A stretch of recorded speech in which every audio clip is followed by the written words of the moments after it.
used to sleep through notes in class. I'd wink my eye and laugh. Those days went by so fast.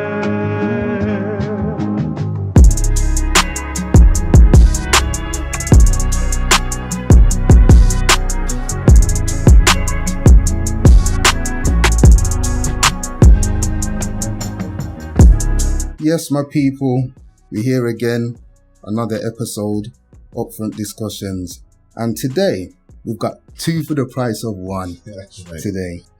We've got two individuals that come from a strong family lineage. They demonstrate the true meaning of togetherness, highly educated, talented producers. They were part of the S-Squad movement that were causing a lot of noise when they were about. They're also actors, award winners, and they took the fitness to another level. When you see some of the video clips, it's like they brought back the 90s vibe carnival in Handsworth Park. Let's go to the front. You gotta be quicker now. You gotta be quicker. Everybody at the back.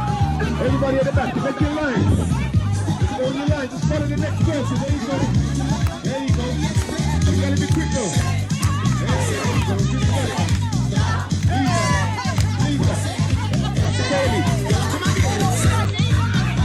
Lisa. So, if you don't know who I'm talking about by now, we have Twinsane Fitness, Twin Peas, right, Peter and Philly in the building. Salute. How you doing, brothers? I'll have to salute for the introduction, man. I remember some of them things that you said. Just brought back memories of certain things. Like, wow, salute for that. And this is why we're doing this podcast, you know, because we're trying to put out the positive narrative. There's so many people in the community that do wonderful things, but we often don't bless them. And just saying that alone shows how many things that you guys have done together. So we're going to go on a journey today. Yeah, man, let's take it, man. We're going to dissect right and get a good understanding of you two. So to start with, tell us a little bit about yourselves. Names, Peter and Philip. That's where the name Twin Peas comes from. So twins and peas. Brother, Fourth, he's familiar with the rapping stuff that we do. He's the one that actually came up with the name. He was freestyling one day and he said something Twin Peas. I was like, wow, that's because we producers at first. It was us two and cousin One Eye as well. So there's three of us. But then me and Philip more took the producing side seriously and One Eye took the rapping seriously. So it was always like, what would we call ourselves? I heard my brother say that in a freestyle, like Twin Peas. It makes sense. It's our name, the twins, initials. He was always making his own beats and stuff and rapping on them, freestyling on them. He used to make tapes and then play them to us. Yeah. He would shout us out Twin Peas, but we never came with that name. He came with it. So that's how we kind of ran with the name Twin Peas as a producer name. I didn't know Fourth Lord was your brother, you know. Yes, that's my big brother. I didn't know. You learn something new every day, to be fair. Before we start and get into the journeys, let's bring it right back now to early years. Talk to me about your childhood. Where did you grow up? And so, born City Hospital, down the road. Before us, that's like break down my brothers as well. So Fourth, my older brother, and older brother Marvin as well. Before that, my mum lived in Ladywood. Yeah. It was Ryland Street. Then we come into the mix. And we moved to Handsworth, Farnham Road. Oh, Farnham Road. Farnham Road, Handsworth. Okay. But then, we don't know as well, our dad died when we was young, innit? So my mum had my two other brothers from a previous relationship, and at that time was 3 years of age. Okay. So I think from there, I don't know if my mum didn't feel right. And I remember a story, my brother used to stay, my mum used to stay in their room. So she just felt weird about staying in the yard. So I don't know if that influenced us to move in it. So from there, we moved to Hockley, Ward Street. So we was there for another few years. And guess what? The next door neighbour, committed suicide. It was just mad weird stuff like that. I remember the car got robbed outside the yard sometime as well. And the stuff like, and there was a lot of travellers around that area as well. So I remember some of the clothes mum would hang the clothes, come out next morning, the clothes teeth off the line as well. So I just don't know if my mum just thought, my mum's Jamaican born as well, so she come over, proper Windrush era, so she come over here when she was 13. My grandparents sent for her and my uncle Leroy. So I think by that time, my mum was just tired of like get old kind of thing. So from there, we moved to Hampstead. Just to add on to that as well, I always remember we used to live in Hockley. I always remember my brother mentioning someone robbed the shop up the road, robbery or something. I think that just accumulated to all the different things. Oh, so a lot of things was going. The next door neighbour committed suicide. That was it. I don't get out of this kind of mixed. Mum's probably just felt funny in it. I'm probably just looking at the whole oscillator and just, I don't know. My uncle lived over Great Bar at the time, so I don't know if that was an influence why we moved over there as well. Hampstead Village by the Lidl. So from there, from late primary age to young adults, early 20s, we did the most of our growing up in Hampstead. But because of all of our family on my mum's side's Handsworth and my dad's side Smith. Yeah. Obviously, because our dad passed away when he was young, we didn't really know much about him until later on in our teenage years, because he's got all the siblings, brothers, and that. They didn't really check for us or nothing like that. So that's what I hate about some of the older generations, a bit funny, man, but that's why I feel like we're different. It's influenced us to change the narrative as well. But most of the growing up from my mum's side, so pretty much all my cousins, you know me, so all them Handsworth base. Yeah. So it was always there anyway. Going Handsworth Play Centre and 6 weeks holiday. You know, the holidays were always at Play Centre. My grands are near the park. Cousins are near the park. It was close in One Eye's in Handsworth. We always used to be at One Eye's. Yeah. So it was just like, it was still in Handsworth anyway. And what year group would this be? Like, what year were we talking about? Like, early 90s? Yes. Early 90s. 90, I can just picture 94. It was around Hampstead. Yeah. So 94, 95, I'd say. Moving to that area was kind of like a crazy transition car. It was only like a handful of black people down there. Yeah. And then, it's a lot more multicultural now. It's more black and Asian and stuff. It was just different, man. And the languages are, I don't know if you're familiar with Yam Yam talk or Black Country. Black Country, I always remember in a school with it, he said, "What are you doing that for?" Huh? What does that mean? It was confused. Why don't you say, "What are you doing?" Yes. I was baffled by that. Okay. And then to add on to that, my cousin One Eye, he had dreads at the time. Oh. And when he used to come visit us, that was alien to people down that side of around Hampstead kind of area. So it was like a culture shock kind of thing. Yeah. They didn't understand it, or sometimes they probably even say rude things or whatever. Yeah. Hella racist as well when we first moved. I'm just thinking that it was late primary school age, and I'm hearing someone casually saying black bastard on one time. Yeah. It's just like, remember I was chasing him, but now I'm an adult and I'm looking back like, wow, the man was really saying that. Yeah. The mentality was really like that back then. It's crazy, man. I mean, something I always ask people, especially in that time period, the middle to late 90s, what do you feel the community spirit was like then, and comparing it to how it is now? In general, or the area it was the connection. In terms of the connection. It's more unified, because I feel like most of our mums and dad's age group kind of knew each other, and I suppose coming from the Windrush kind of era, it was more of that pass on unity where you know who's who. Yeah. I feel as though now everyone's just spread out. I feel like the tradition's gone. Like, I don't know, in our grandparents, I was thinking of grandparents in my mum's era, it's more, when you see someone on the road, you know who it is, or you just know that they've got a connection. I just don't know, I just feel like everyone's stuck to on their own wave right now. Like they would know that's so-and-so's son or so-and-so's dad or something like that. So more respectful. And they don't care. Or even if you do, it's just like, everyone's just in their own thing. They don't really mingle with nobody like that. I just feel like people stick with their own race, and I suppose it filters down to us. Everyone's inter-relationship and what. So I suppose that spreads the horizon as well in terms of the connectivity and all that. And that's the interesting thing. Since I've started doing this, everyone I've spoke to has said the exact same thing from that time period in terms of the community spirit, parents knowing each other. So if there was conflicts between the siblings, the parents could step in and sort it out, where we've lost that. I still think it's there though. Like I know I've got close friends and family members where I can pull up their son or daughter. I got 2 kids myself. He's got one daughter. I suppose it's the same. Like they could pull up my kids, as long as they do it in a way I can appreciate, respectful way. I would never have nothing against it, to be fair. But some people ain't like that. You tell someone's kids off, and then you're gonna go to war with the parent. You know what I mean? Like, it's kind of mad sometimes. But it is still there, but I would say, but probably not as strong as it probably was or should be. If we go into the junior school era, what was schooling like for you guys, and what were the interests What were your interests? Say the schools we went to. I was interested in football. We was at Brookfields Primary School first. That's when we lived in Hockley. Then we moved to Hampstead. That was Ferndale Primary School.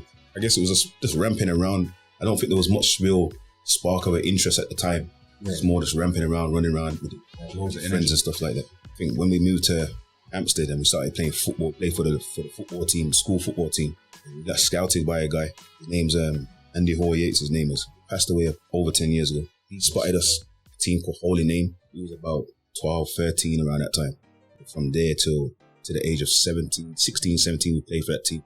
Yeah. So I feel like had we not have moved from Hockley to Hampstead, I don't feel we would have been involved in the sports as much. I think where we lived, when I look at it like this, I'm not saying this is exactly how it would have been, but Mum's at work, like older brothers, there's a 9-12 year gap between us. They're out doing their own thing. Where we lived in Hockley, there's Newtown, there's Aston, there's Handsworth up there. There's too much influence that can kind of pull you into a negative space. Yeah. So I believe it would have been very different in that sense. I have to say, because we moved around Hampstead at the time, I haven't really got much friends like that. That's why as well, it's good that we're a big family because we got as children. When we're going back to Handsworth for children with our cousins, so we played out, but the connection wouldn't have been as strong as if I'm trying to think of my friends when we used to live in Hockley. I think it would have been a much more stronger connection with them. I believe I would have been on some crazy shit. Yeah. I don't think I'd be very different. I know I was curious back then as well. I was fast in that way. I know certain influence would have took me. I know we had our brothers there, but the age gap was big enough for them to kind of like put us in check if needed. But I think there's only so much they could have did.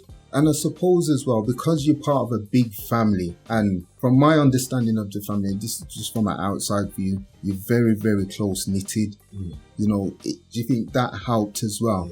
Definitely. I remember seeing him. When we used to live in Hampstead, I remember I was that's my big cousins and them. I remember seeing it. So that influence, I guess, had an impact of swaying us from going into the gang kind of. Yeah. Getting mixed up in that kind of crowd. We got a big family. We're our own team, if you get what I mean. So suppose if it was probably just us two, we didn't have no cousins or nothing. I think again we could have probably got swayed a lot more. But there's loads of them. I think off the top of my head, there's at least 8 of them that I could name. All around the same generation of age group get. So it's like, why would I say I'm repping X, Y, and Z when cousins here, we all kind of flex together. But we was younger, so obviously they're looking. It's even weird now when you see us all together because we're all similar age, but back then they're looking after us. When my mum's going to work, we're in a big shift at the hospital, dropping us there, and from there they're looking after us, taking us to the park, Handsworth Park Play Centre. There for the day, then go to our brands. You know, it's just different family member to family member kind of thing. So it would never. There's so much of us as well.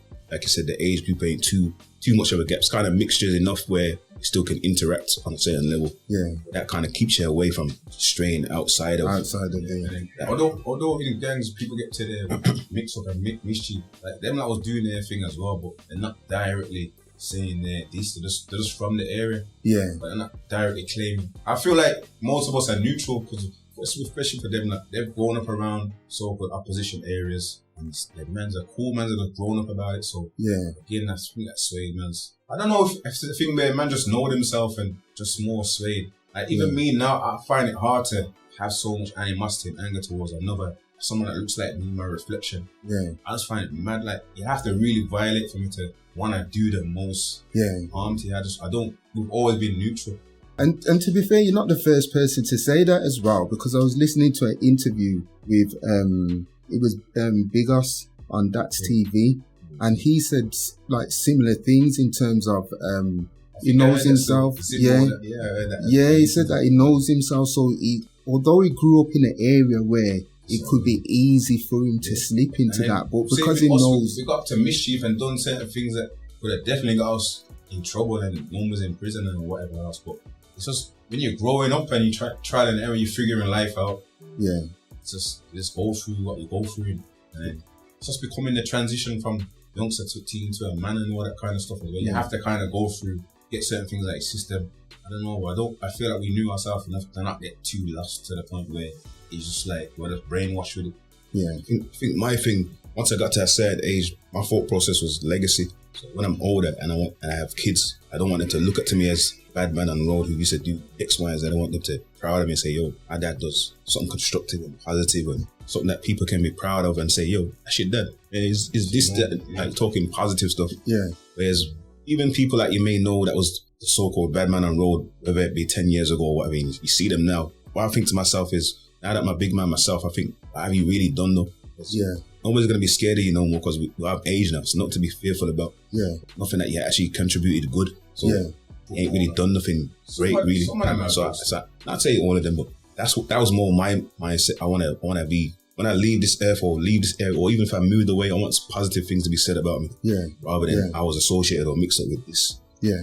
Cause this negative thing happening to somebody. Something that's meaningful. Yeah. I think no for the rockers, when you hear stuff that's going on, it's just like, I didn't even need to go down. It doesn't even make no sense, or there's no source behind it. It's just mix up for nothing. I don't know. Yeah. I don't know. I can't call it, man. Something I want to touch on, which it kind of interests me as well. And you've said about carving out a legacy.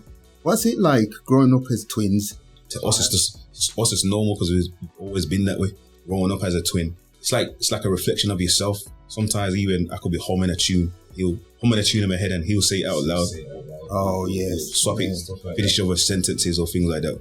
I'll be able to confide in him about certain things. And it's almost like you're talking to yourself. Like say you're talking into the mirror. Yeah. But this person can respond back to you and reflect and kind of give you some kind of advice and whatever else as well. Yeah. It's like certified best friend type thing. Like no judgment or nothing. No, nothing like. I just don't think there's no violation that can happen between us. I could have my wife and he couldn't have an affair with my wife. I would never fall out with him. That would never happen. But I'm just trying to say the extreme thing, and I still my twin brother. Like, it's not gonna break the bond. Basically. Yeah. Chico, nothing like that could come between them. Yeah. Have you ever played any tricks back in the day, growing up with like switching around and? I've done that. In school, certain jobs. Yeah. You know what I mean? Yeah. Because I can never tell, like to be fair, when people say that, they say they can't tell, but when they're around us a certain period of time, they say we don't look nothing alike. Yeah. Which I always find kind of fascinating or confusing as well. See straight through. But I get it because the personalities will be a bit different. So do you know what? Right, I have to admit to that with the personalities, because through with Tanae and the training, because I spent a bit of time with you, I can slightly. Yeah, but since that training is like, with the lockdown and everything, now if I see you, I'll be like, I don't know which one's which, but I have to spend some time and you get the personalities. I think I saw you once at the gym. Is it JD Gym? West Bromwich? Yeah.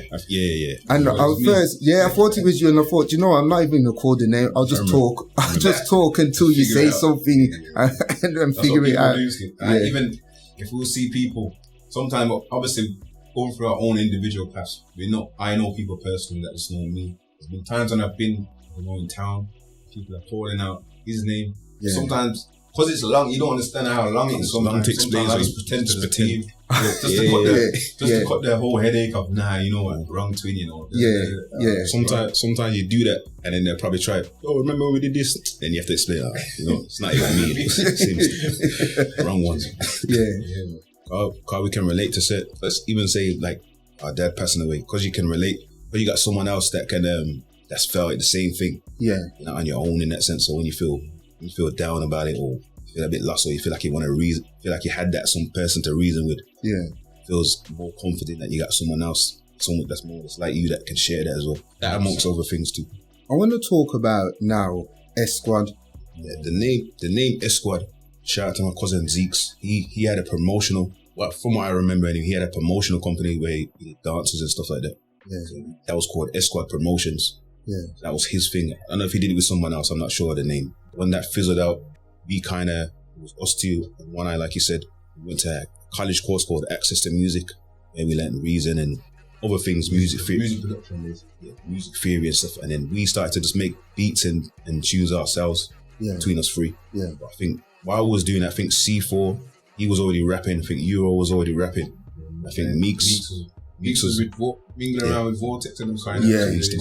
Everybody was kind of doing their own thing, but I think us going to college and us saying we got beats kind of solidified it, and all of us have come around the same circle. So Meeks was in the studio with Vortex and them DAZ and all them.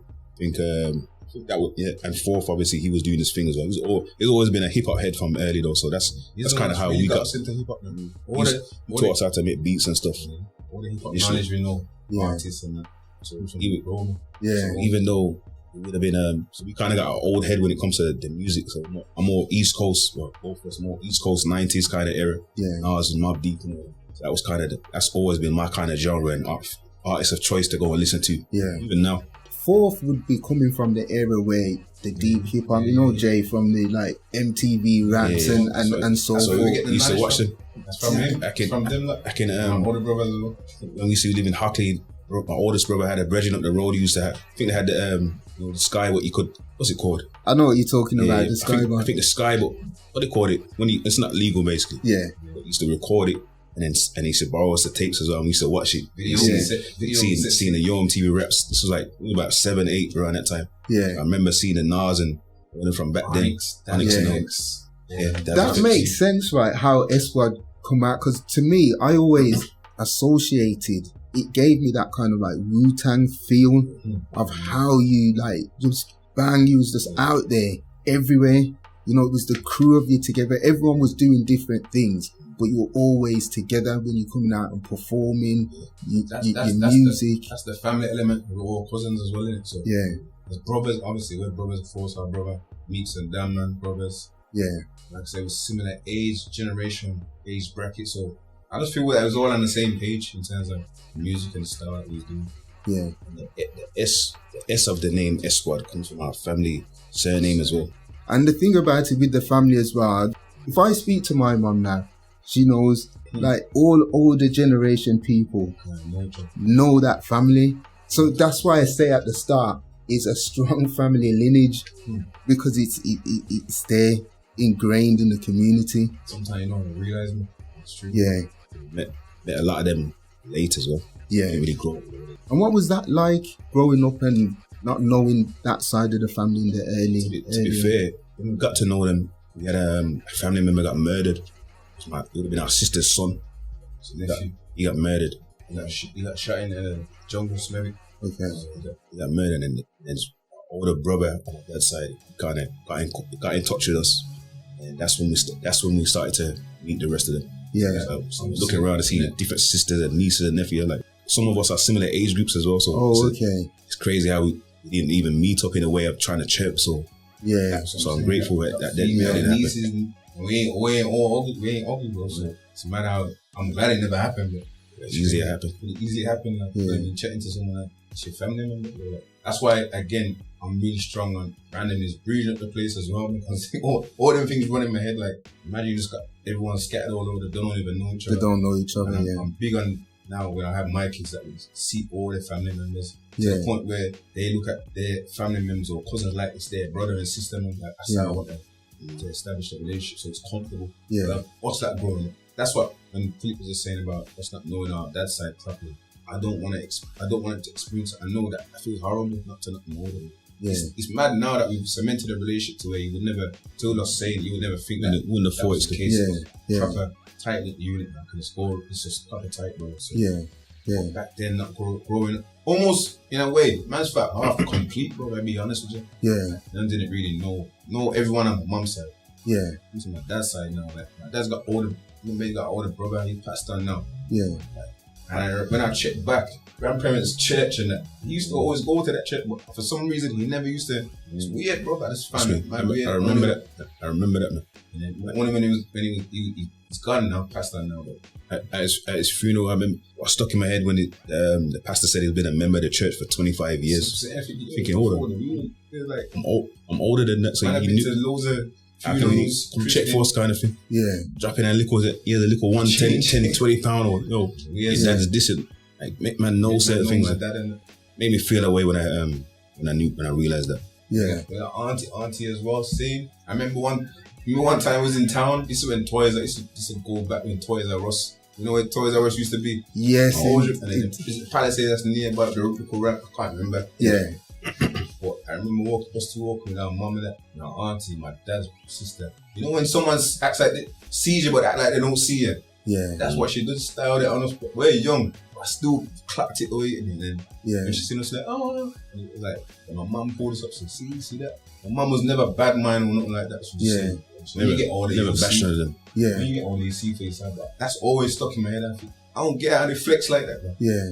We're like twins, we're the youngest ones in my dad's kids. Twins. Why would you not want to sort of stuff? Sometimes it's confusing. Yeah. On my dad's side, it's got, I don't know if it's confusing mentioning being siblings. My dad's side, he's got just four sisters, 4 older sisters and an older brother. Yeah. We're all close now, all the siblings, all my nieces and nephews. Yeah. Close, man. Got nieces and nephews similar age to us, so it sounds weird to say. Yeah. They're saying uncle and I'm saying that's my niece. Sound weird stuff. Sounds weird. Used to it now, I guess, but yeah. You got someone, you got a niece who's slightly older than us, who calls us uncle. Yeah. Sounds weird sometimes. Yeah. But it's good that, as you said, you feel more complete now in terms of 100%. The relationship 100%. is solid now. And the positive thing is that you've been able to navigate through, the inner city, whereas, the percentage of people falling into bad crowds and so forth, especially probably going through having those feelings of not being, complete. It could have been easy, but as you said, it's a big family on your mum's side, and that really kept you. Definitely helps. Yeah. Could offload onto my older brothers and that sort of thing. Yeah. Again, having a twin brother can do the same. I don't know, man. Because sometimes as well as the older, that's what helped us not get too deep in the mix as well. Because they're older and they see the potential, especially when we do football. Yeah. That's one of the mad potential. So them men have born in weed and all that. They're helping us to steer us away. I remember my brother before one time, my auntie's wedding, they said, yo, if I catch you nuts, okay, I'm gonna box you up. Yeah. It's funny, but you appreciate it because he's trying to, even though he's saying it in a weird way, in a different way, he's trying to look out for you because he sees a different. To be fair though, and that both of us was never really interested in that anyway. Like I remember it was around 10. I think a couple of friends from around the area had it. When you go get the pack of cigarettes, ran round, went round a little corner and kind of sparked it. But I remember I tried it. I felt sick, man. By the time it got to me, soggy going. Just sitting in that circle, passing around a cigarette. Time it got to me, I remember feeling sick. It kind of confused me. Think, hold on, why would people smoke this for anyway? The drinking thing. I remember people used to call it sessions back in the day. I don't know if they're familiar with that term. People used to go drinking and smoking and that. Never interested me because I was fully locked in. I wanted to be a footballer. And it was counterintuitive to be doing all that. Trying to be a footballer at the same. It never made no sense. So I was always football kind of installed that discipline to if you want something, you gotta move a certain way. You can't be doing stuff that's not matching to that. Mines have always been sporty anyway. Like I relate to a lot of my cousins probably who smoke and do that. They're not really as sporty even my older brothers as well. I don't think I'm really as sporty as we were in terms of like football. Athletics as well. Yeah. He was really, really much into that. I don't think to be fair, we was naturally gifted at them things as well. He was naturally fast. He was slightly faster than me. When we got called for the school athletics team, he was always rocking up there, always winning. I used to run at when all the schools used to Aggie Stadium. Always used to come first. 100 meters, 200 meters, and a relay. Always used to smash it.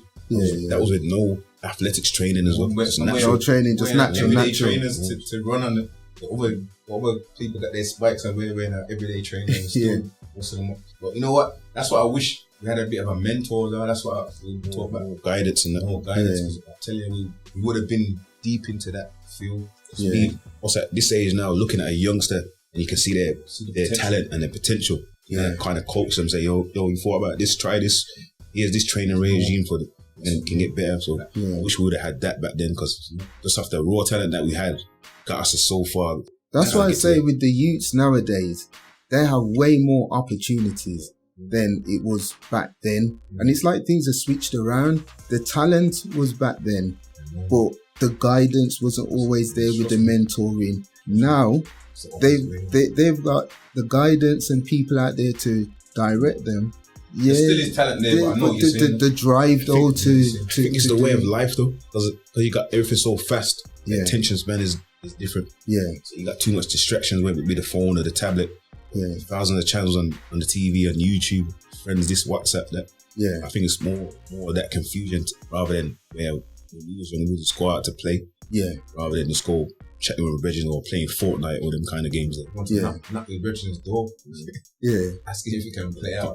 Yeah. Can't phone him or WhatsApp him. Yeah, you're knocking. That's it now. Guess help is there, man. Snapchatting now. That's what they're doing. But yeah, see, with the sports as well. What another factor is, which is a disadvantage. That's why I rate you and how you do with your daughter. That when we're doing our sports and that, it's unfortunate that not a lot of our family could come and support and watch us. Whereas you seeing your friends, parents there on the sidelines with the uncle, aunt, grandparents there screaming at on the picture, get me? Yeah. It's like that cheerleader kind of vibe. It gives you the extra energy. I never forget, we had a school cup final. And the score was 2-1 and me and him scored the 2 goals. But now how much I would have loved to have seen my mum or brothers and them or recording just to see that. Yeah. Albion. At the Albion ground. It's interesting, because it's funny. That was kind of the norm back then, where you just go off. We went football, Little League and so forth. We'll just walk to Little League. But you're just walking by yourself with your friends, innit, Kevin? We'll be doing that. And it was the norm not to really have you. Imagine that. Imagine if you did have that. Yeah, imagine you did. I think more the white parents was more on it to be with there. That's what looking back now, that's how I see more the white parents was more there at the sidelines, kind of invested. Yeah. Shouting, coaching them. Come on. It's interesting you say that, You like that. While we're playing, mum's at work doing a 12-hour shift at the hospital. Or it's all them factors as well. If she don't go work, then how she's raising 4 boys in the yard and her own. So it's interesting. Pops as well, so that's out the equation as well. So kind of was no way around it. Looking back in our situation, anyway. You know what? I've only thought about it now. Now you said it. Reflecting back. In terms of that was the norm then, but it was just normal. But when you think about it, what could we have been if? It's true. Yeah, I've never thought about it. Imagine you say you got a little brother, or they say little miss. Imagine you get all your family, all your bridges, and you're coming to support her. Imagine that. Yeah, but that's when she just touches the confidence. She just touches the ball. And screaming at all the noise inside. That's a confidence boost. Some of the players that used to come.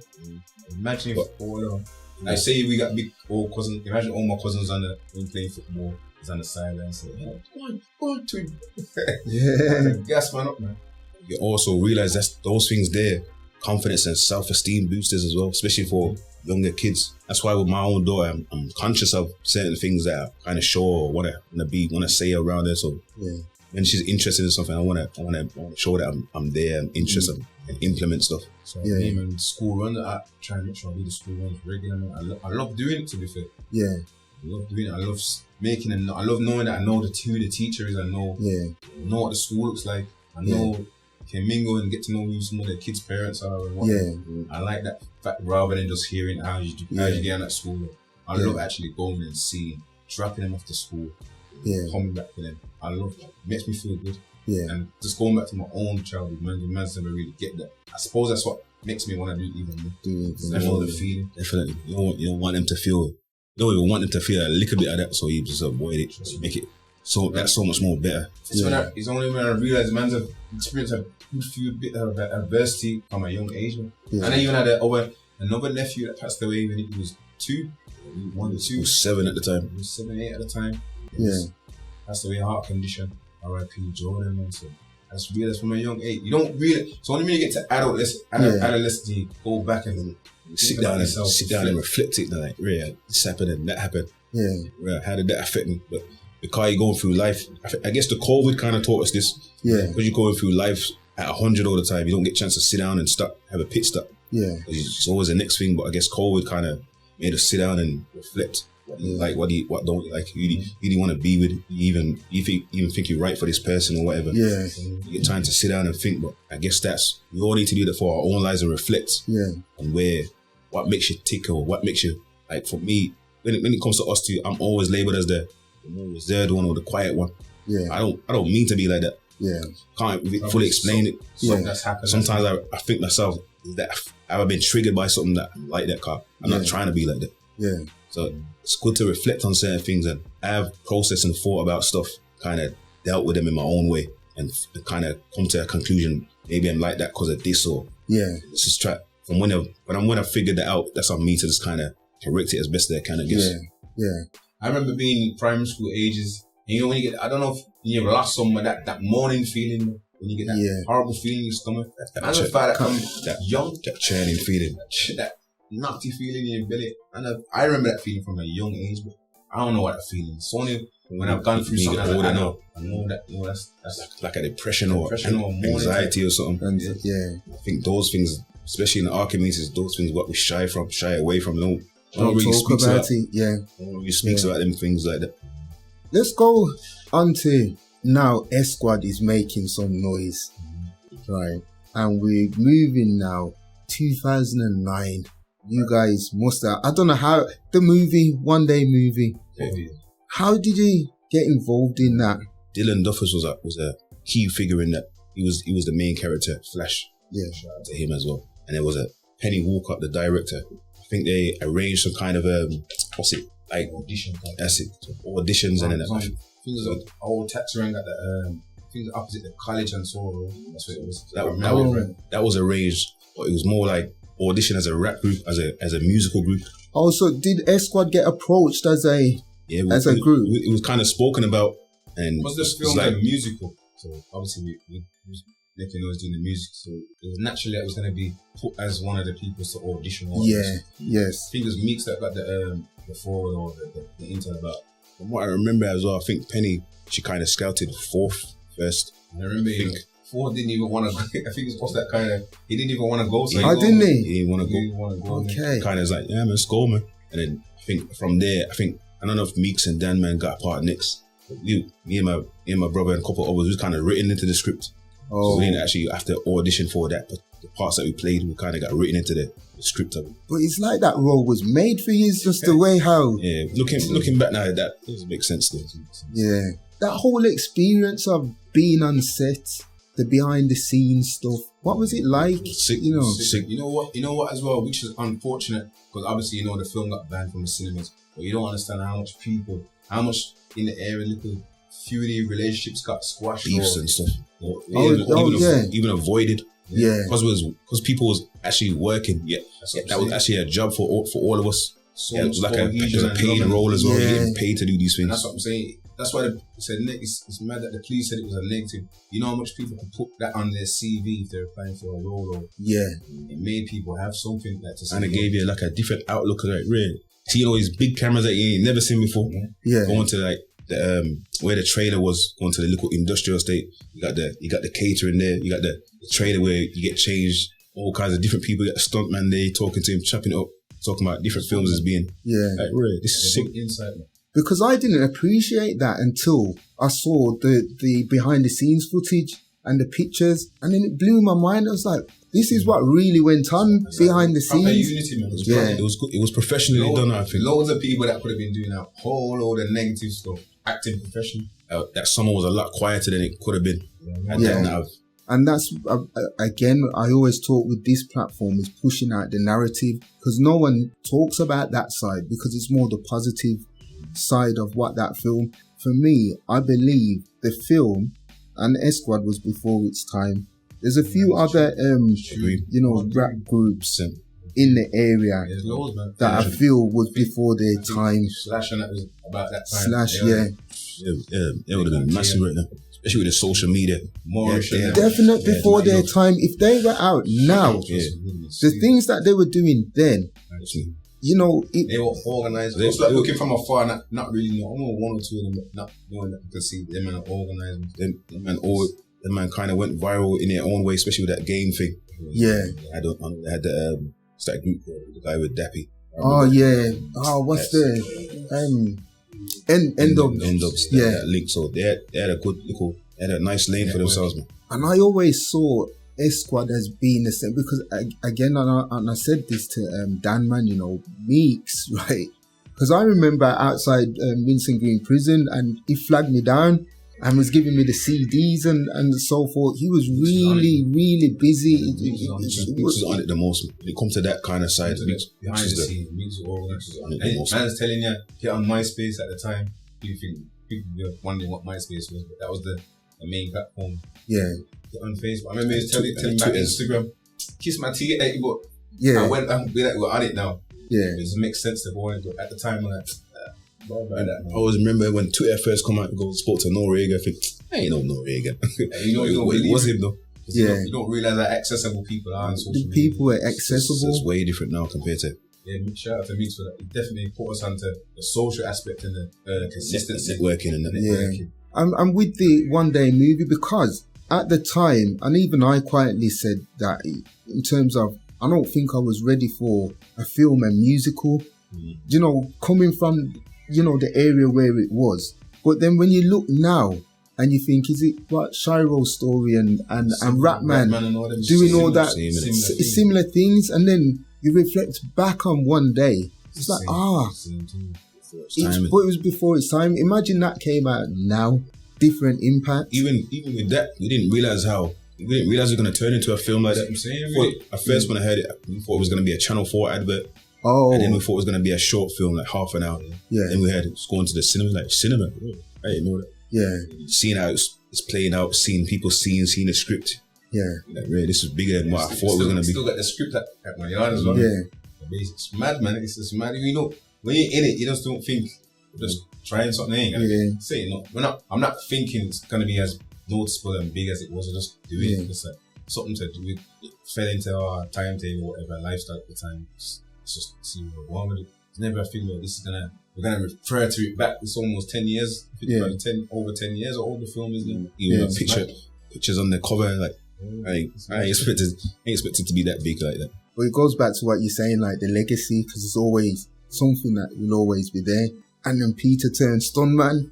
In the car scene. The car You scene. know, that's the Peter that gets run over in the car scene. But yeah. What was that like acting at that part? See, when you said did we switch around, I make it finish, but I was a part of that scene as well. We had to switch it. I couldn't make. There was a day where I couldn't make it, and he had to do the scene for me. But You see what I mean? with that one, we had to practice. It was good just practicing the stunt. I forget his name, and that did the stunt. I wish I knew his name. Something OD, Jack. Something OD, I think. White guy there. No one that man named Peter as well. Yeah. I forget his surname. Was it James Oldies? Something like that. Something like He was that. good though, man. He was the one that was teaching us because Euro was in the scene as well. There's a part where I get stabbed in the leg. Yeah. We go to run up on Dylan in the yard and he stabs me in the leg. We all rehearse that scene. Yeah. Mats. I think was it Rhino? Yeah, I'm sure that Rhino. Yeah, the G-Man saw road at the time. Like towards where Farm Fuse is now. Oh yeah. He had that there. So that's where we was doing the rehearsal. I remember. I was actually watching a clip of that the other day as well. You know, when I was sending you the footage. Yeah. It's mad to see us jumping on Dylan and Yeah. the noise and that. Yeah. Yeah, that's what we did. And then did that scene, and then for the car bit, again, it's just you're using the mats and just rehearsing, just practicing. He's obviously guiding me and telling me how to do it, how to style it out. I got stabbed in the leg to make it look believable and all that. Yeah. It's a good experience, man. Yeah. Thinking about it, seeing all the fake blood and how to do it, and that. It's just learning. When you watch a film, you think, oh, that's how to do this. Or, Yeah. that's how to cheat. Because when we're filming as well, a lot of this filming's done backwards. So how you like watching the film at the start, we're probably filming that's the last ever shot. Oh, is And it? then probably filming the end because they got to look at the weather and the availability and all that as well. So it's mad how they do and this. the day and the light and Yeah. day and stuff. Call it like a continuity. If I shoot a scene that's say 50 minutes into the film and then that one first, and then I need to do one say 20 minutes in, Yeah. and I make sure we're wearing the same things, ears the same, haircut or whatever. Oh, yeah. And I make sure It's it mad how matches. it's mad how they did it. We gotta do. Was it long days? It's like I'd say like a It work, varied to be like a work in there, like an 8 hour. I would say like that. So You got looked after though, man. Yeah. When you had your scene, someone phone you the day before, they make sure you find out where you are. You get picked up, drop you to the set. Yeah. You get changed and eat food. From there, you get dropped to the scene where you need to go. Dropped home if you need or whatever. Make sure you got looked after, man. I know people had a bit of a negative opinion on the film and say portrayed black people a certain way, but those things do happen. Probably not as exaggerated as in the film. Yeah. My experience of that film was very positive, man. Yeah. I had fun doing it. It was a great experience in terms of getting paid to do something legit Yeah. and so fun that I've never done before. Yeah. didn't you feel like work? Exactly. And did anything come off the back of that in terms of? Because it got banned, I thought what we were supposed to do, I think the prequel was supposed to happen. So that one day, I think what happened before the one day was supposed to happen. Oh yeah. But obviously, because it got banned, I think I don't know what to do. I don't know the ins and outs fully with the funding and all that. Yeah. And obviously, as years go by, we're all getting older, so Yeah. because it would be the film before one day, so eventually we're all gonna look younger. But as the years are going by, Yeah. You're gonna look older or things, and then certain things happen in other people's lives that I don't think it made sense to carry on again. But I think that was the original plan to the prequel. I believe it did good stuff for Lady Leisha. Yeah. I'm not sure how much of a spark it helped with their career, but I know it would have done something good. Obviously, Dylan as well. He did more films and things like that. Couple of the cast that had that was in the film, they had like some documentary kind of thing as well, spin-offs. Yeah. They was able to film their own documentaries like that and short films as well. So those things came off the back of them. Yeah, I think we've done a few extra stuff. Yeah. Like done some short stuff for like Casualty. Spy One type stuff, but nothing crazy like that. Nothing on that level. Yeah. Personally, anyway. What was it like? Because it premiered. Did it show in? It showed in a cinema once, didn't it? Yeah, it did. It showed Wolverhampton. It showed in Wolverhampton because it got banned in all. That's what I'm saying. It's unfortunate how they did it still.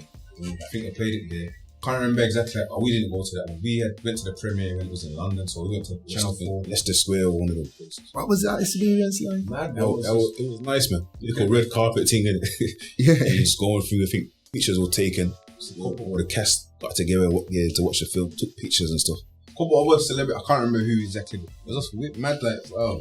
Good to be a part of it. I'm definitely grateful to be a part of that. Yeah. Nah, like I say, it solidified a lot of relationships between people. Yeah. That's it as well. Yeah.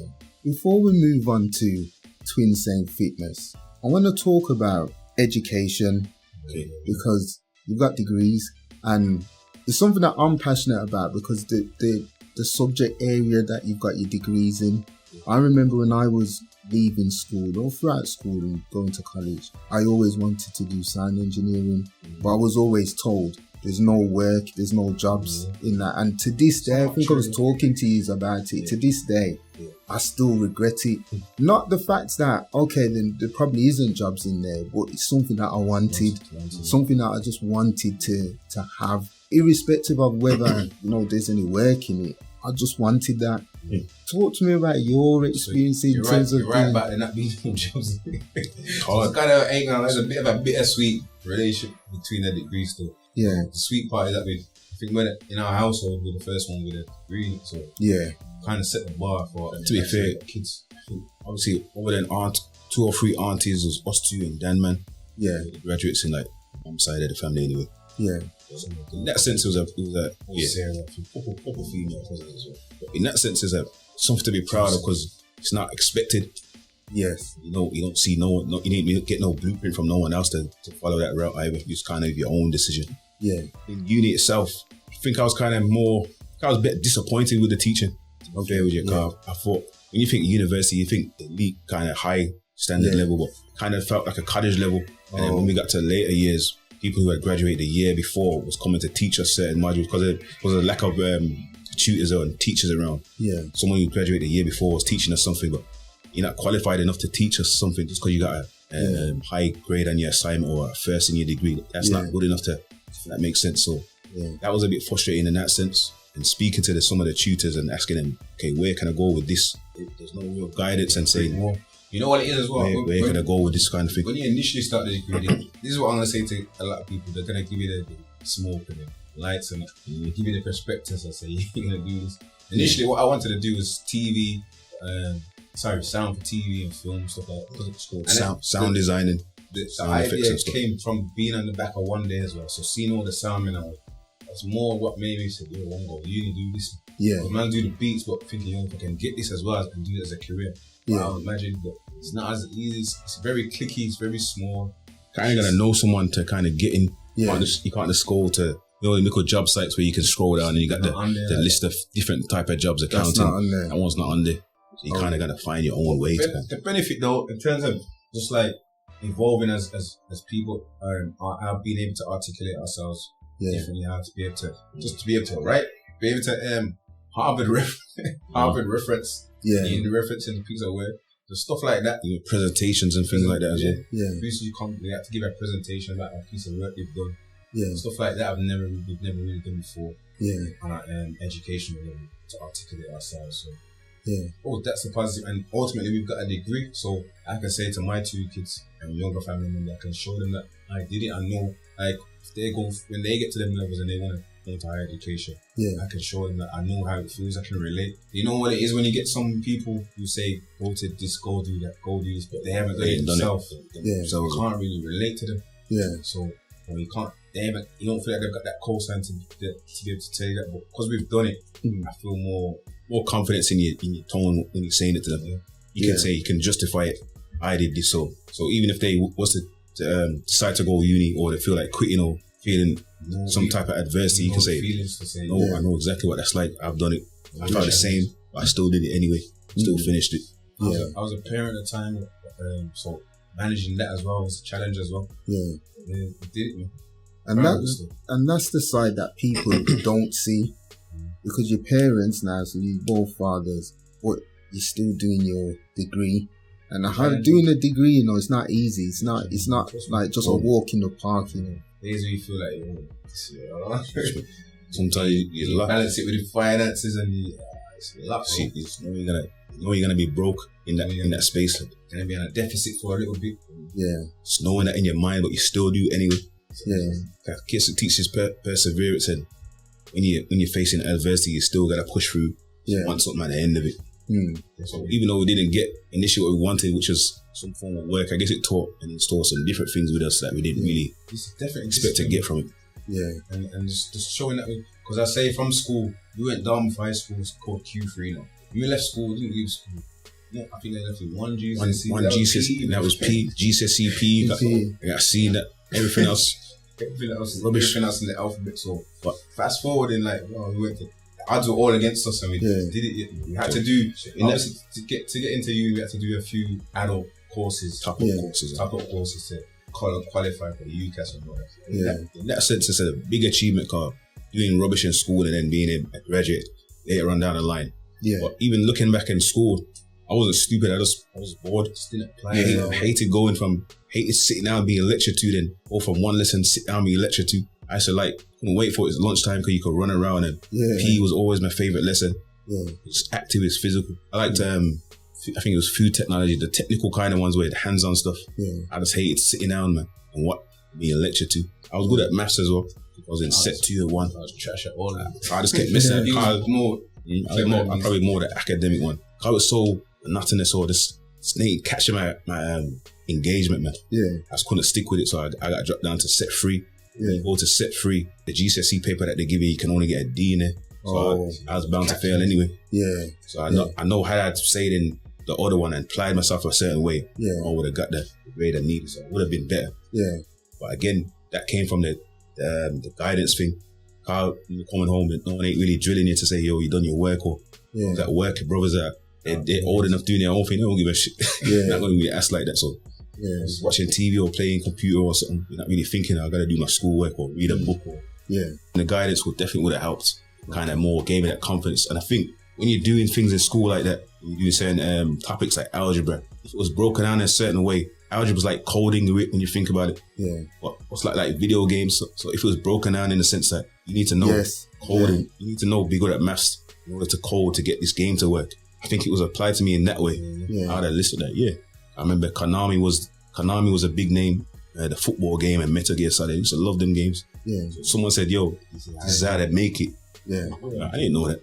It would have interested me more. But sitting down, a teacher that don't look like me, different kind of background, it's hard to engage.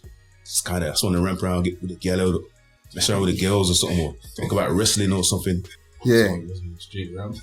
So both of you, they're different in school then, really, isn't it? There was a little bit of the... You know what it was? I think, like he said, it's more academic. I was more in the lower sets from what I remember for most of the key lessons, like English and maths. And no, man, it's kind of just, I say give up, but you already know that you're going to go and get a cert. I don't know what it is as well. I just thought, how am I going to be judged on something on an exam, GCSEs, when I'm 15, 16? How is that going to dictate the rest of my life? But bro, those 5 years for a certain... Remember when you're trying to apply for jobs and when you go to those, what you call them, temp kind of places, and they got the jobs on the window. Oh, like the agencies. That's it. Yeah. You got the jobs on the window. They say you need this grade for that. Say straight away, you're like, I can't even apply for that one. You're looking at the other ones, the ones you can apply for, you're like, I don't want to do that though. Yeah. So it does F with your self-esteem in the sense of you don't feel good enough. Yeah. So that can have an effect as well, follow you through life, and you end up applying for the jobs that's not gonna really gonna get you nowhere. Not to diss no one who was warehouse picking, but that's not gonna really, it's not a career path. Yeah. But those are the kind of things you might have access to because you haven't elevated your steps up your game or with your qualifications or kind of thing like that. And then you kind of just, you don't think, do nothing about it, which what we did by going uni and stuff. You just kind of stay in that low vibration, I guess you could say. And it goes back to what you were saying earlier on as well in terms of we don't speak about certain things. So when you touched on topics like low self-esteem, because we don't talk about it, or probably at the time we don't recognize that it messes with our self-esteem, it goes undetected, or there's no one supporting and so forth. Looking back, I definitely say I definitely had low self-esteem at points in my life, especially when it comes to like getting a certain job or believing you can get a certain level of finances. I remember just saying, as long as you can pay the bills, that's all you should worry about. From the mom, like you can earn 6 figures. Like that was never that. It's only later, adolescence. I can say I've had that.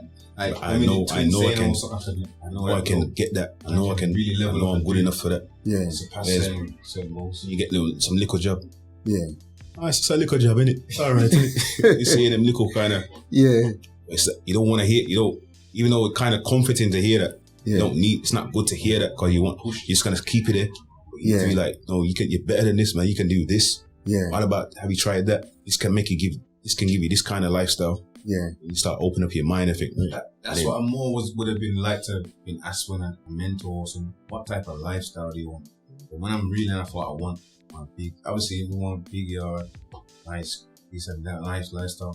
They will put me in the categories where you need to have these kind of qualifications. Yeah. To be looking at these type of roles. We've never really had that. Yeah. So I figure it out. I always remember going to, I don't know if it's still there, a place called Connections. They was kind of like that. Connections, because there's one on, is it Soul Road and so forth? There's quite a few. It would have been the same Soul Road I went to, or West Bromwich as well. I remember speaking to the woman and I said that I like music, or I want to get into music. I said, why do you want to do music? Looking back now, it's like you almost crushing someone's dreams or kind of something that you want to get into, because it doesn't have to be just making beats or being a rapper. There's loads of things you can get into. Yeah. But it's almost like why do you want to do that for? You can't do nothing in that. So those kind of things was disheartening as well, because you just, again, you think, I want to do that, but it's pointing me to the board where warehouse pickers and different things like that. That's not where you want to be. Not man's purpose, not man's calling. These people don't realize, right? Because you see, and this is why these conversations to me are so important, because I was speaking to this really photographer. I was having a long conversation on the phone, and he talked to me about his experience going to the same jobs. Was it the careers development place, Kev, on up by Soul Road, top of Soul Road by the job centre? And he went in there and he said what he wanted to do, and the lady said, look, you can't do this, go and do. But he actually said he weren't listening, and he went and sourced his own throughout his, he liked computers, so he went and done his own thing. And I said to him, do you know what? It's funny you said that, because I went up to that woman. I don't know if it was the same woman, but the same place. I was like, I want to do sound engineering. And they were like, no, there's no jobs in that. You won't do it. And plus the qualifications, you need this, you need that. Yeah, why don't you get into like multi-drop driving and factory work? That's what they tell you. And then you just leave there, feeling a bit crushed. But at the time, you don't realize it. It's only when you reflect now as an adult, you start thinking that did dent self-esteem. We don't realize it at the time. And it's funny how from your generation to my generation, which is a bit older, to, as I said, his generation, which is older than mine.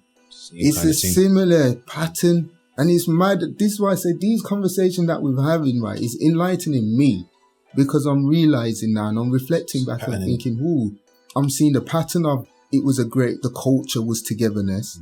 And then I'm seeing the pattern of some of the conversation that, professionals will have, how it kills the self-esteem. But at the time, you don't feel that. It's just, you're just taking it on board. As you said, it's just a little job. Little job. So when you reflect, man. Yeah. But again, to add on to that though, it's like, sometimes you can't really knock the person that goes the road route when you're going onto them kind of things. You don't want them to do some of the stuff they're going to get up to. You don't really agree with, but how do you knock it though? Yeah. It's hard because it's his own boss. It's his own change and money and doing what he's doing. So the only thing that about it is just it's gonna end up one or two ways, Yeah. which isn't really that good for them unless you come out quick. Yeah. That's the only thing That's that's why kind of when you see affects you in that way. what the youth that's going on mad now, in their head, like, look at us, we've done certain routes and it ain't really popped up for us in certain avenues. And they've just done whatever done quick time is. They're flourishing in it, but you can't really. Oh, not them, man. You don't want it to be like that for them, but I wouldn't know what to say to them. Someone doing something like that. I'd tell him to. He's providing it. He's doing what he's doing or making a certain amount and saying, don't do that, go work here, but you're not your own boss. Yeah. You're not gonna make as much money like that. No one's gonna teach you how to make money like he can do the other thing. Yeah. It's true, man. I don't know what you say to him. That's what I mean. Like, that's what I think it is as well. I think most people have got an entrepreneurial mindset where they don't want no one to be down there neck telling them what to do. Yeah. You know, I've been in certain jobs and I've had certain supervisors talk to me a certain way, and after outside of work, after holding, never talk to me like this. But Yeah. after holding, talk to me. Yeah. Even that responsibilities. but that alone is another thing that can mess with your self-esteem. Yeah. You feel like you're being, in order to keep your position and earn a little change you're making from the job. Yeah. You're gonna be spoken down to, and you can't say no. That's gut wrenches. Yeah. You want to do something about it, but you're like, probably hear your mum and hear, nah man, let's go out to little work. Yeah, the little work again. Yeah, caught up with a couple of them times. Yeah. That's what I mean. I can't really, don't want to promote it, but for some of them, can't knock the situation. Don't get me wrong though, there was some youths out there that have got everything already from when they were younger. They had the latest trainers, got the latest console every year until they're adults, but they still want to go on a madness. One thing I don't really rate, because you don't need to. Another thing I don't rate is the parents that condone them things as well. Yeah. You know, the parents where they know their youths are doing what they're doing. Yeah. Just kind of, they probably take the little pocket money from that they may give to kind of keep them quiet. Or I don't rate that stuff. Yeah. So if you're aware of them things, try and get them out of it, or help them with something, or even try and make them use, if they get raise a certain money, make them do something legit with it. Yeah. But if you're condoning it, then if your mum and dad's showing saying it's cool, then how can someone else tell you not to do That's the thing, yeah. So in that sense, I don't rate parents who co-sign. Yeah. Let's talk about the fitness now. Twinsane Fitness. When did that start? Always been into sports fitness from young age. Early. Yeah. After school, we went to Warsaw College to get our fitness instructors, qualification. Yeah. And that's allowed us to work. We used to work at Alexander Stadium.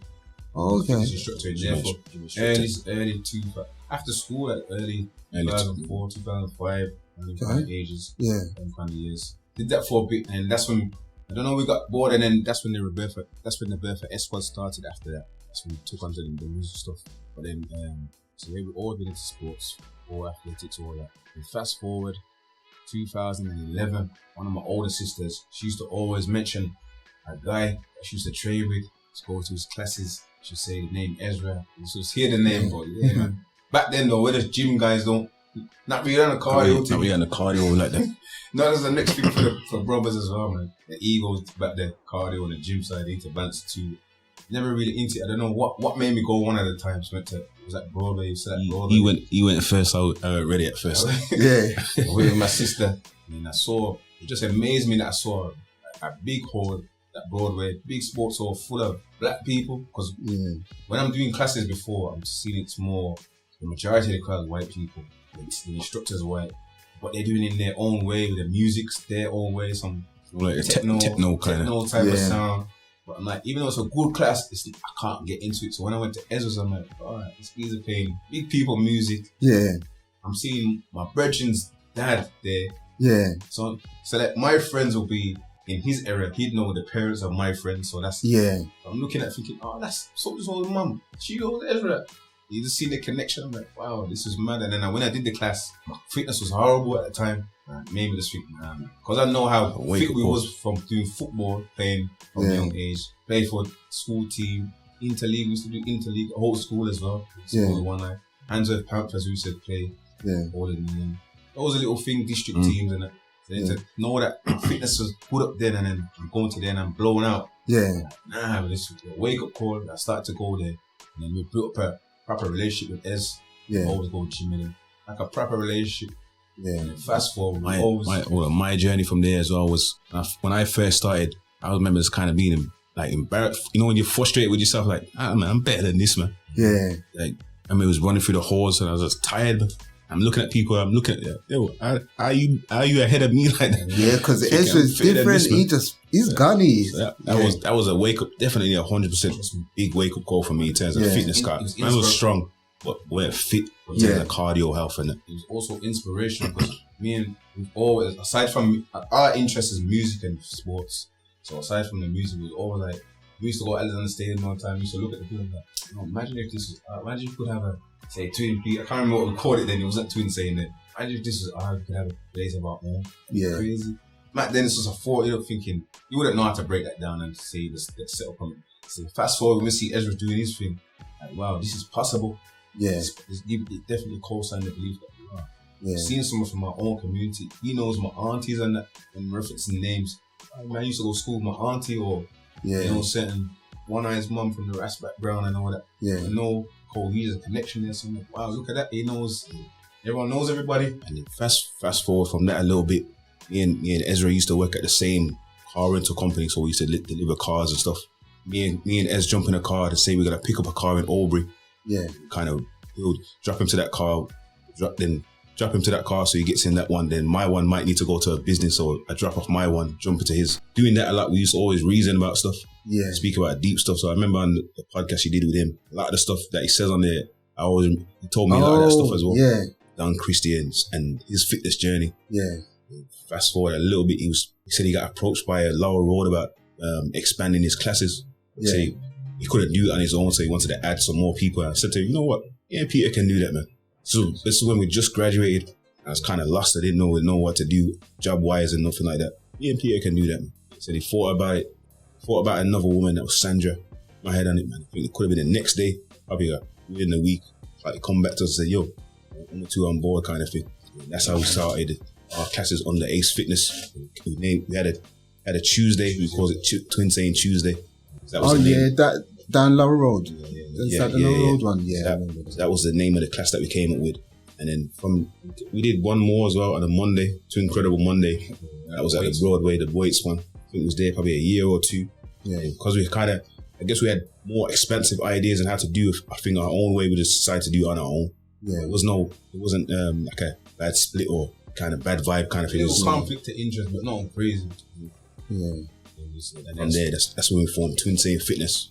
From there, we just kind of kept going forward and came up with the different merch and different ideas, concepts. Our website now, Instagram type thing. So it's had more control in how we would do it. Yeah. And in that space time, that's when we qualified as a personal trainer as well. So level 3, had the level 2 already, graduated for the level 3. That knowledge made us capable of training people on a one-to-one basis as well. So more professionalism too, being able to add more to the table when it comes to clients that engage with us. So what's the fitness like? So if a client came like to Twinsane's Fitness, would you sit down with that client to decide which of the two would work with that individual, or do you come? How does it work? We share the same social media, so kind of whoever picks up. Sometimes if you get online inquiries, it's kind of whoever picks up the message first. Or if it's a relatable area, it's equal though. It's not. Yeah. But that's pretty much how we respond. Whoever sees the message first, because we're gonna pick up on our phone or whatever. Yeah. Let's take it from there. So does one person specialize in one area, or is it just like generic? Pretty much similar across the board. Yeah. Because we both work at Pure Gym as well. Yeah. I work at the West Bromwich one.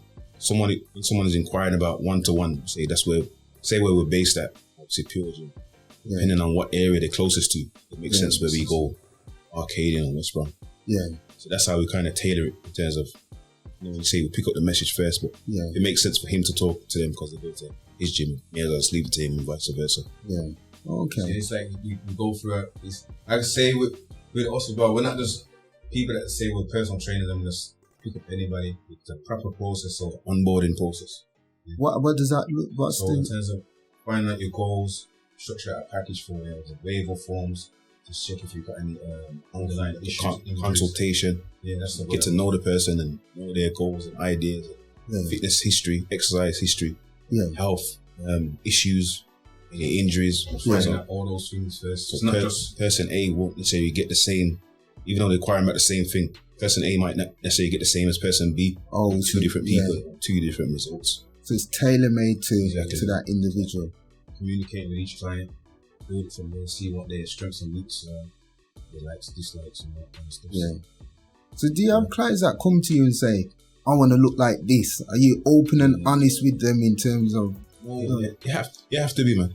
Sometimes some of them will say, I want to look this like this and that by my birthday, but say, when's your birthday? X amount of weeks. So it's like, it's not going to happen. Yeah. Can't get that in shape. You're way too much in order. Way too much right now to get to that. It's going to take a lot longer. Yeah. But alongside that, being that time limit, you don't know how to do certain exercises that's going to help you to get there. So I need to condition your mind to teach you how to do those safely and effectively as well. Oh, okay. So that might even take even longer than you actually want. Yeah. So a lot of people can get a bit discouraged, or that's kind of where you kind of separate the real from the not so serious ones, I guess. Yeah. But some people just want a quick fix. Yeah. And if you know you've been eating a certain way, or not training for 5 years, you fix something in 2-3 months. It's not gonna. You have to be real. You have to let them know that that's not gonna happen. Yeah. Same like someone with a bad financial credit. You want to fix it overnight. It takes time. Similar kind of thing. And I did see that, to be fair, just to co-sign that, because again, it turns out with my daughter, and I saw how when she was training with you kind of like went back to basic in terms of this is how you do the exercise properly, and you showed her how to do the exercise properly. Then as the weeks were going, you were like stepping it up a little bit and still keeping her just outside her comfort zone, but not too much to just write her off. Like it was outside, and I did see the differences in terms of the sports what she's doing. I did see the differences, so I do echo what you say there in terms of that. Yeah, as well, it's just getting people into the mindset as well of investing in themselves. Like I like to echo what you were saying about people want a quick fix. It's a lifestyle choice that people are going to commit to, rather than saying, oh, my friend's wedding's coming up, or I want to go on holiday. All them kind of things where people don't speak. I just want to be the best version of myself.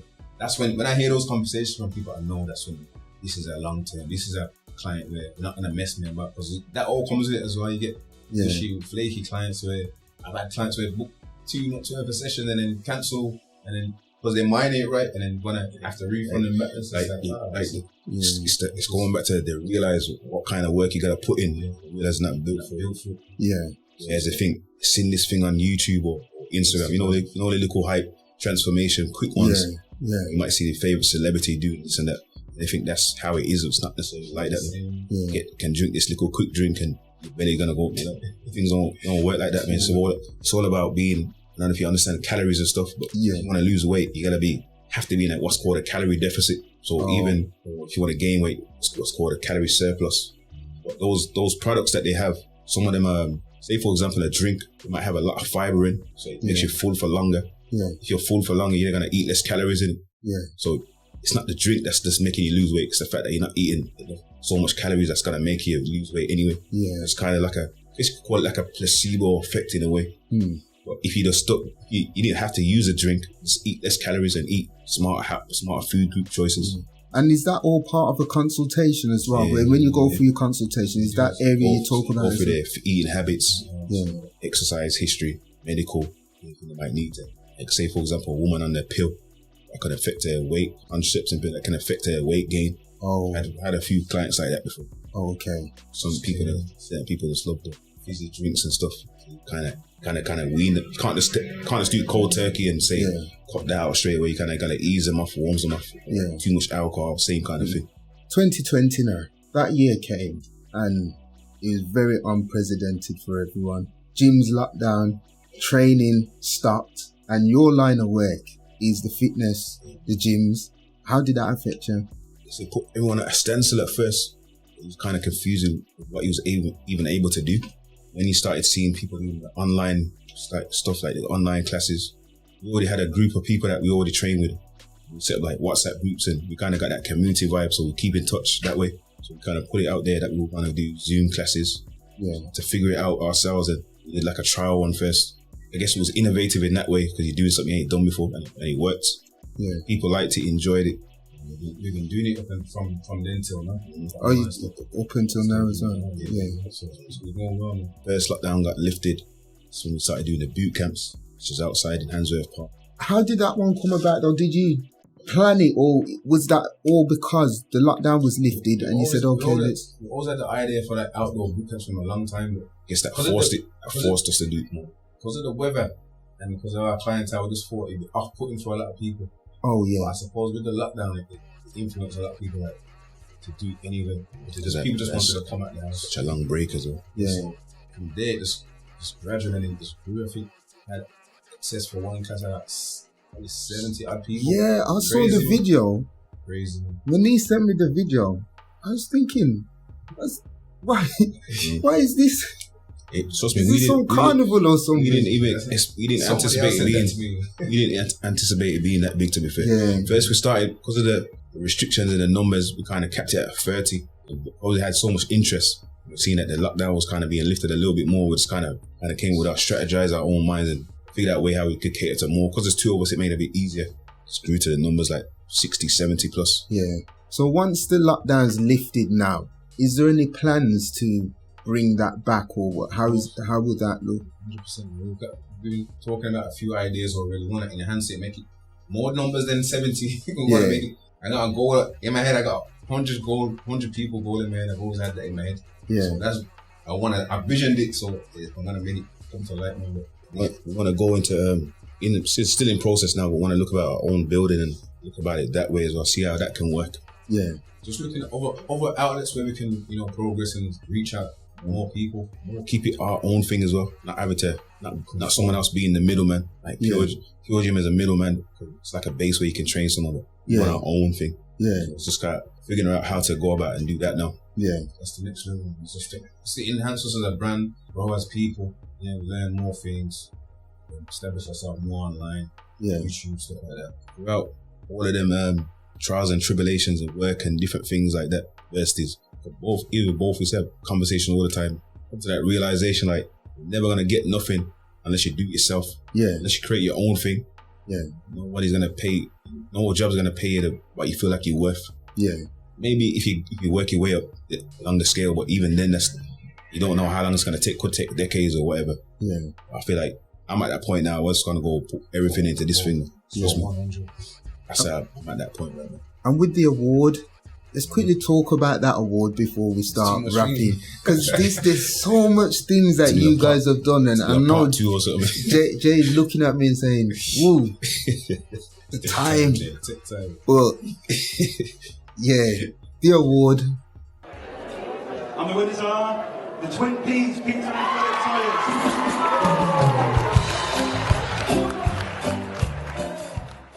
How did it? Because I remember when you I saw it banding about and people to do the voting and so forth. But how did it feel? You're there sitting, both with your tuxedos because you were looking sharp, and your name got called. What was that feeling like? Euphoric moment. I don't even know if we thought we was gonna win. Kind of didn't expect nothing, to be fair. Yeah. So when they said the name, I was like, right, yeah. When we do stuff, that's why. When people sit us down and say, "Yo, you man, doing good thing," so only when I don't really see down and digest it, I'm like, "Oh, we are kind of doing stuff."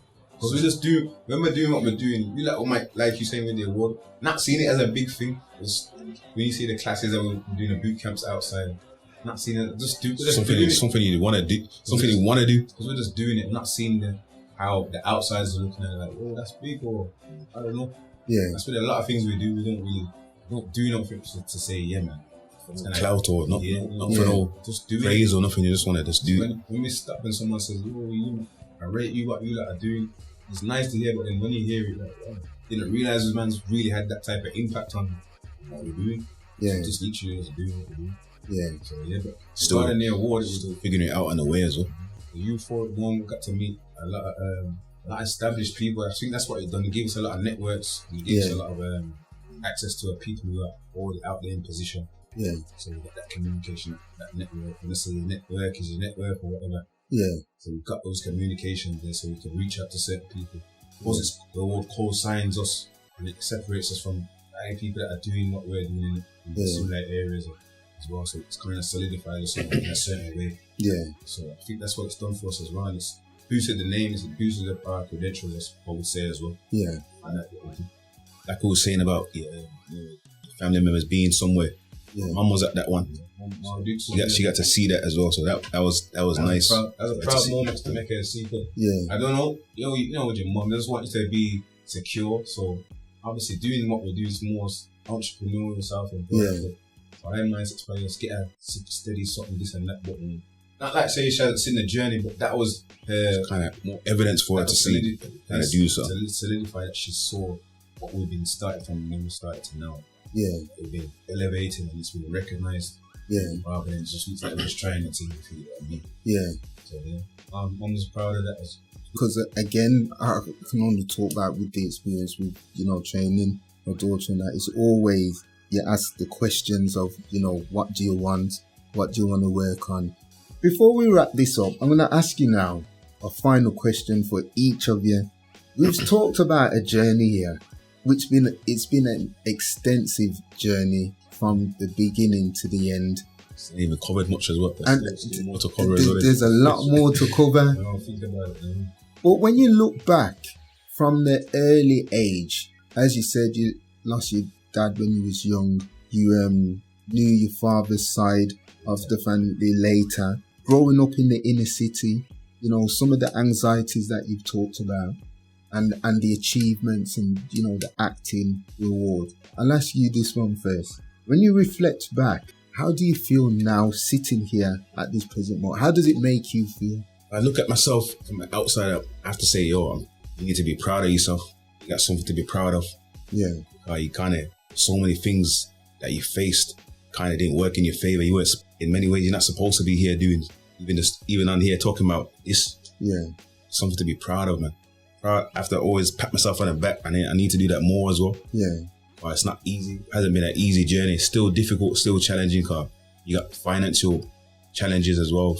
Even though it might look a certain way with what we do, still things you still want to achieve for yourself. But knowing that we've done this so far and still just kind of trying to figure it out, it makes you think, imagine if we put more effort and dedication and time into really focusing on this thing properly, seeing where this can grow and go. Yeah. So something to be proud of, man. Like I said, I need to make myself more aware that salute myself some more than I actually do. And let me see if I've got this right now. That's Philip's summary. Yeah? Am I right? Yeah, man. Yeah. I hope you're not tricking me. So, Peter, same question to you. Reflecting back, sitting here today now, how does it make you feel? It's a sense of achievement. It's similar, echoing what Ron said. Sense of achievement. Just knowing that, when you go through life and you set yourself a plan and all them kind of things, there's loads of stuff that we've achieved that was not part of the plan that we've just exceeded expectations as well. Even just doing Twinsane, it was just more, I think it was just saying we're going to get graduate degree and we're just going to teach classes. That was the initial plan. So I wanted to do. Never worked like that. To see how much more we've developed Twinsane in terms of getting our own merch, doing stuff with our own website, we're doing stuff online, we're selling. It's just mad how we've done it. Self as well, everything done. So. Sorry to cut you, even I don't know. In the first lockdown as well, Lucas Aid Sport was doing like the Lucas Aid stuff, a campaign for home workouts to sustain mental health and to keep people active throughout the lockdown. So I had to create a 15-minute home workout, and I just posted it, sent it to them. Didn't think nothing of it, and then it's been used. And you get money for that as well. They give you £1,000 for successful videos, so that's what I got. And my videos up on the Lucas Aid Instagram page. You can see now, so you can follow it along if you want to. If you're bored, you want a home workout to do, you can do that. So stuff like that. It's evolved me. It's made us become more, because a lot of people, especially in the S-Club days, we're more because we're just beat makers, we're more the reserve ones. But doing this Twinsane stuff has made us to step up. You have to be leaders. You have to be at the forefront. You have to be outspoken. It's always been outspoken. We met the beats as a favours. That's how a man's character is anyway. Until you get to know us like that, you start to see different sides. But definitely have to make us have to boss up and jump out and put the leader cap on and exceed expectations and jump and come outside your comfort zone basically. I want you to step outside the retirement from the beat making. We need a beat for the intro. I've been trying, but it's lifestyle. I don't know. What type of beat would you want though? Anything. Send you a feeling. Send some the beats archives, through. we definitely still got some. We must have some archive ones. 100%. Again, before we wrap up, I know Jay's giving me some eyes now, but if you could go back, right, and speak to a younger Twinz, what advice would you give the young twin? Knowing what you know now, if you could go back and speak to the little man, what would you say? Definitely be stuff stemmed around purpose talk. Like, get on the purpose in terms of like, what really makes you spark. Like, I don't know, I think growing up in our distraction, you know, we dealing with women or whatnot, getting caught with your friends, and take your life seriously. And that's what I would say, take life seriously as well. Like, whatever it is you want to do, go for it. And not for me or for your brothers, go for it for you. Know what lifestyle you want out of life. Really gone for it. Just be, the word I use, be consistent and persistent as well in terms of your approach. And just always be willing to upgrade and level up yourself. And just to know it's not going to be an easy road, but all the challenges and adversities are going to shape you up and mold you and grow you to be ultimately prepared for what the ultimate thing is around your life. So it basically be a purpose talk in terms of, I would say use the cards that you've dealt as fuel to fire your flame in terms of getting where you want to go. Like, obviously, us growing up, pops can either make that break it or make you, in a sense. Like, use that as a motivation in the sense of you have an upper edge, you have more to prove because you didn't come up with disadvantage. You had a disadvantage, so pat yourself on the back more and keep going, getting what you want to, where you want to reach to. Because these things that have come across over the cards that you've been dealt, you're not really supposed to have made it this far. So you keep using those things as fuel and motivation. Yeah, you might be able to, you might sit down and feel a certain way about them, whether it be emotional and stuff as well, but also use them as positives, help it to fuel it and motivate it to get where you want to go. Cause people that come up like us or come up with a certain adversities that we may have came across don't necessarily make it. They allow them things, might break themselves, might break them, and to just keep pushing through that it's more commendable than someone who had those advantages to start with. You get to that place of enlightenment or heights, you appreciate it more than you got to go through. You know what, like, there's no one like to be low. So when we're getting on to this level where we're doing certain achievements and appreciate it more, it feels it's like a different type of weight to it. Embrace them, Carl. I would say that, don't think just because to say embrace the pain and all that, but you have to, like I said, use it as fuel because you've got an advantage point over someone that's just been spoon-fed away. When you reach adulthood, for people that see you who are younger, when you tell them your story, that's something that can fuel them as well. Because say you made it, you did this and that, you're a graduate, you did this, you didn't really do you didn't get caught up in the gang and the road thing. You know, it's right there on your doorstep, and you chose to avoid it or go different routes. Even though it's faced right there with you still chose a different path, and it makes you so much more, I guess could say, stronger in a different way. You have to be headstrong to kind of avoid them kind of things, but it's not easy. You know, it can come with that in terms of money, making money, a certain reputation and all the kind of things. But choosing to go a different route and achieving other things that you never thought you were capable of doing, something to be proud of and show other people that you can be just as good, if not better as well. Yeah. Just purpose talk, man. Yeah. Find your purpose or you're wasting air, man. Nipsey also talk. Find yourself, man. Find yourself, man. That's Find what yourself, and don't rely on, don't try and use distractions to try and avoid those pains you might feel. I noticed a lot of us as men use women as our distraction, hide our pains and stuff. Most men are emotional as well, we just show it differently. Yeah. A lot of us may use women for that avoid, but you don't realize hurt people and kind of causing like a cycle effect, and like how some generations that's what might breed up the place, and you started around the place. You don't want to kind of repeat that cycle, because you just kind of grow up with it. You just growing up the same kind of way. So kind of deal with them pains and face them. You need to get help, therapy and all them kind of things. Ain't nothing wrong with that, because you do it for you at the end of the day. Yeah. Advocate and them kind of things. Self-help, audio books, getting a therapist, a counselor, whatever, man. But deal with them things. Don't bury them and hone them to make you be a certain way. Yeah. And feel like you have to be this bravado kind of character in front and act like you're not on top of you. When you're at home, you're sitting down crying or reflecting by yourself and messing up your head in that way. Okay. Face your fears and do it anyway, man. We could speak all day today, but I want to thank you for inviting us into your world and for allowing us to gain a better understanding of the the Twinz. It's like therapy, man. I never really spoke on this deep level for so long to someone before, so it's a good thing. What I like as well is that it makes people realize that there's more to us than us as fitness guys, man. Yeah. Way more layers to us as individuals and as a duo, and just we just train and teach people. There's more that we even get to touch upon as well. Yeah. And I definitely see it as therapy. I'm just speaking to the rest of the lads in there.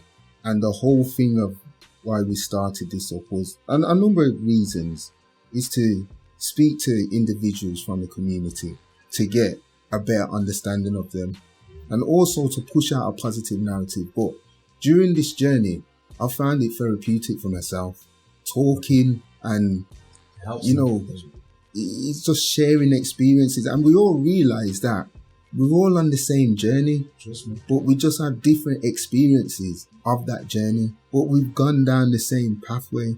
So I want to thank you for coming up and being as open and candid as the you were. first one where we probably really open up like this. Yeah, man. I ain't never spoke like this to really no one before, really. Yeah.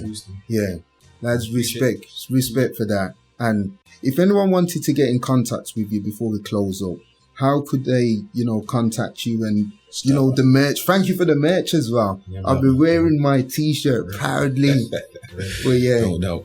And for anyone that's coming up here, listen, the Twinz have set the bar now. They've brought their merch in. So you can't come empty-handed now. I'm sorry. But yeah, how can people get involved, or if they wanted to train or purchase some of your merchandise? Instagram, probably the most active one. Just type in Twinsane Fitness on Instagram. If you look in the bio, we've got like a Linktree link. So it's got our website, YouTube channel, Facebook, all that kind of thing. Okay. Say direct, just go to Instagram. Yeah. Twinsane Fitness. Lads, thank you for coming up. It's the end of our episode today. Until we speak to you again next week. Peace. Appreciate it.